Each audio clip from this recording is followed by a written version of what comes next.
Hello students, welcome in KV classes from SUBPS। आज हम लोग डिस्कस करेंगे एक्सरसाइज 5.1 में कॉन्टिन्यूटी का कॉन्सेप्ट। देखो स्टूडेंट्स, आप लोगों को सबसे ज़्यादा प्रॉब्लम इसमें आती है, मुझे पता है। जो एक्सरसाइज 5.1 है उसके अंदर बच्चों को बहुत डाउट्स रहते हैं, ठीक है। तो सबसे पहले मैं आपको लिमिट्स का कॉन्सेप्ट क्लियर कर चुका हूँ। 11th वाली वीडियो में मैंने आपको शो किया है सब कुछ। अब हमारे पास आती है कॉन्टिन्यूटी, ठीक है। कॉन्टिन्यूटी क्या होती है कि कोई भी फंक्शन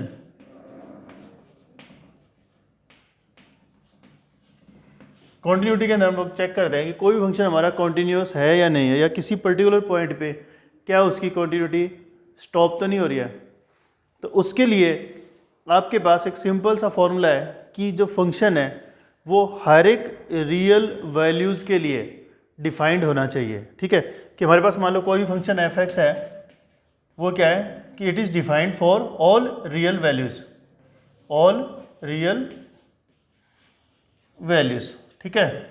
तो यदि मान लो हम लोग किसी भी पर्टिकुलर पॉइंट पे कॉन्टिन्यूटी को डिस्कस करते हैं, जैसे मान लो आप चाहते हो कि x is equal to c point पे हमारा फंक्शन कॉन्टिन्यूस है या नहीं है, तो उसके लिए हम लोग सबसे पहले ये चेक करेंगे क्या हमारा function f(x) x is equal to C के लिए डिफाइंड है या नहीं है। डिफाइंड का मीनिंग होता है कि क्या ये कोई डेफिनेट या पर्टिकुलर वैल्यू उस पॉइंट पे रखता है या नहीं। फॉर एग्जांपल, मान लो हमारे पास f(x) इज इक्वल टू है x² प्लस 5। अब हमें ये चेक करना है कि ये फंक्शन f(x) कि x इज इक्वल टू 2 पे डिफाइंड है या नहीं है। तो उसके लिए हम लोग क्या करेंगे कि x इज इक्वल टू 2 इसके अंदर वैल्यू पुट करेंगे, तो 2 2 जा 4, 4 प्लस 5 उसकी यानी कि उसकी 9 वैल्यू आ गई। तो f(2) हमारे पास क्या आ गया 9। मान लो आपके पास कोई फंक्शन होता f(x) is equal to 1 by x minus 2। तो अब ये फंक्शन जो है क्या x इज इक्वल टू 2 पे डिफाइंड है या नहीं है।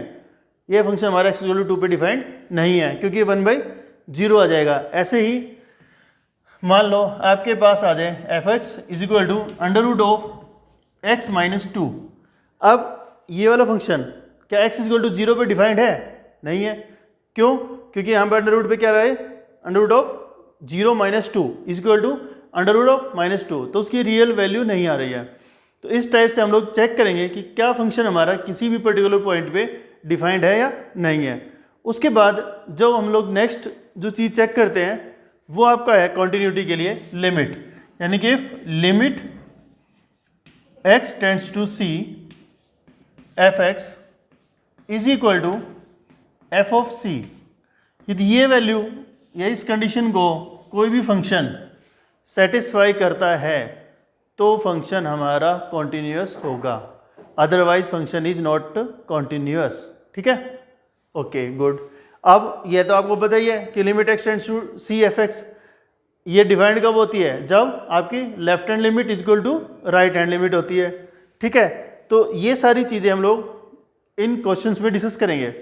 दूसरा कई बार आ जाता है कि find out the function is continuous for function, यानी कि एक तो क्वेश्चन क्या राइज होता है कि एक पॉइंट पे वो पूछे आपसे कि फंक्शन आपका कॉन्टिन्यूस है या नहीं है दिस पर्टिकुलर पॉइंट, और एक है कि function is continuous for all real numbers, यानी कि पूरे रियल नंबर्स के लिए क्या हमारा फंक्शन कॉन्टिन्यूस है।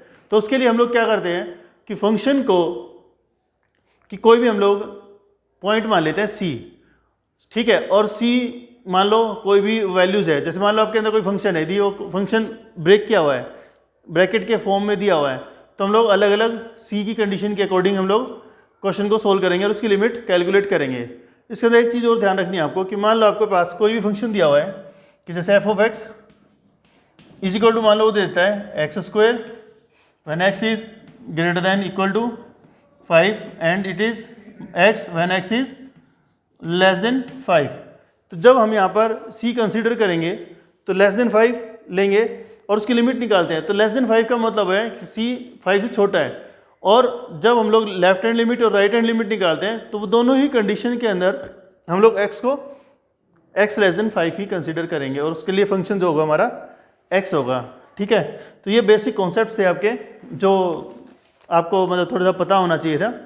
अब हम लोग एक्सरसाइज 5.1 में क्वेश्चन नंबर 1 जो है आपका वो कहता है कि prove that the function f(x) is equal to 5x minus 3, यानी कि प्रूव दैट एफ एक्स क्या है आपके पास 5x minus 3 is continuous at x is equal to 0, x is equal to -3 and x is equal to 5। तो आपको ये चीज़ें आपको प्रूव करनी है इसके अंदर। तो इसके अंदर सिर्फ मैं एक ही पार्ट करूँगा, ठीक है, बाकी आप खुद ट्राई कर लेना, क्योंकि इसमें ज़्यादा टाइम वेस्ट करने से कोई फ़ायदा नहीं है, इजी से क्वेश्चन है। अब देखो यहाँ पर क्या रहा है, f x equal to 5x minus 3 किस पर्टिकुलर पॉइंट पे कह रहा है, x equal to 0, x equal to -3 और x इक्वल टू 5। तो मैं x इक्वल टू -3 की वैल्यू ले लेता हूँ कि x इक्वल टू -3 पे हमें ये डिस्कस करना है। तो the function f x equal to 5x minus 3 is defined at x equal to -3। तो f of -3 is equal to क्या आ जाएगा आपके पास 5 into -3 and -3 and this will equal to 3 5 15 minus का -3। तो योर आंसर इज -18, यानी कि the value of the function at x equal to -3 is -18। उसके बाद नेक्स्ट हमें निकालना है लिमिट। लिमिट कहाँ पर निकालनी है, x tends to -3 f x and this will be equal to limit x tends to -3 5x -3। Now put the value 5 into -3 -3 and this will be equal to -15 -3 and answer is your -18। Clear. अब इसका मतलब क्या है, देखो f of -3 की value कितनी आ रही है -18, limit x tends to -3 f x equal to क्या रहा है -18 and this will be equal to f of -3। Hence the given function is continuous, hence the given function is continuous at x is equal to -3। तो वैसे ही similar method से हम लोग x equal to 0 और x equal to 5 पर भी check कर सकते हैं। बस सिंपली आपको x इक्वल टू -3 की जगह पर पुट करना है x equal to 0 and x equal to 5। उसके बाद जो नेक्स्ट क्वेश्चन आता है आपका क्वेश्चन नंबर 3, उसके अंदर हम लोग क्या है कि examine the following functions for continuity. अब यहाँ पर क्या है कि ये पर्टिकुलर पॉइंट नहीं दे रहा है, कॉन्टिन्यूटी कह रहा है किसी के लिए भी, तो इसके लिए हमें क्या करना पड़ेगा, सी मानना पड़ेगा इसके अंदर।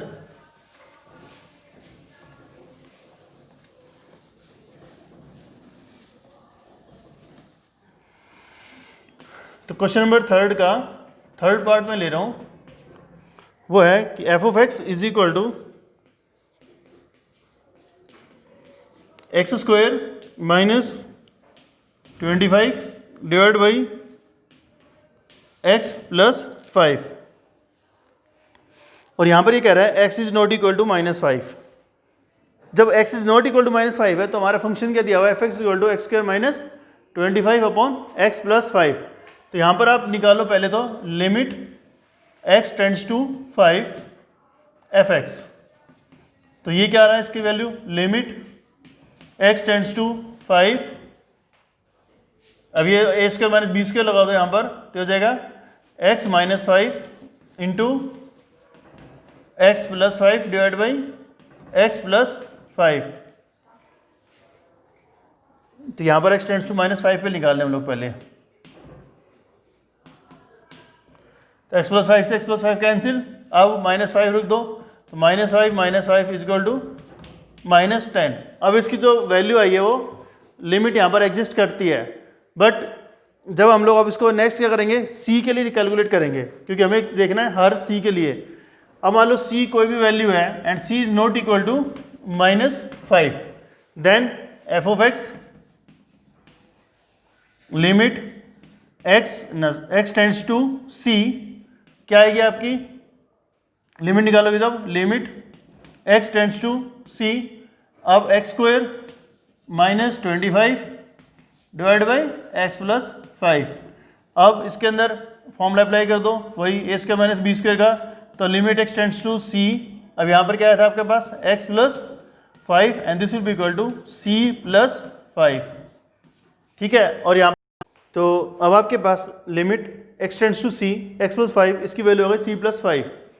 अब our function this f x equal to x square minus 25 upon x plus 5 is defined for all values of c except c is equal to minus 5।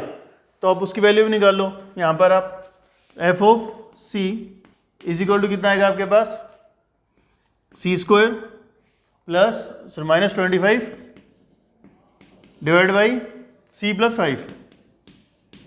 तो अब इसको सिंप्लीफाई करोगे, यहाँ पर c माइनस 5 आएगा ये। अब यहाँ पर इसको सिंप्लीफाई करोगे आप तो ये क्या आएगा, c plus 5 into c minus 5 divide by C plus 5।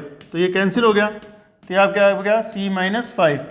अब limit x tends to c F x is equal to कितना आया था आपका, c माइनस 5। तो दोनों की दोनों वैल्यूज क्या है, इक्वल है।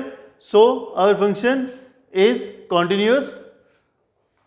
ओके, अब उसके बाद हम लोग इसका पार्ट ले रहे हैं डी, क्वेश्चन नंबर 3 का डी। उसमें है f x is equal to mod of x minus 5। ये थोड़ा सा इंपॉर्टेंट कॉन्सेप्ट है इसके अंदर, ये क्वेश्चन ध्यान से देख लो आप।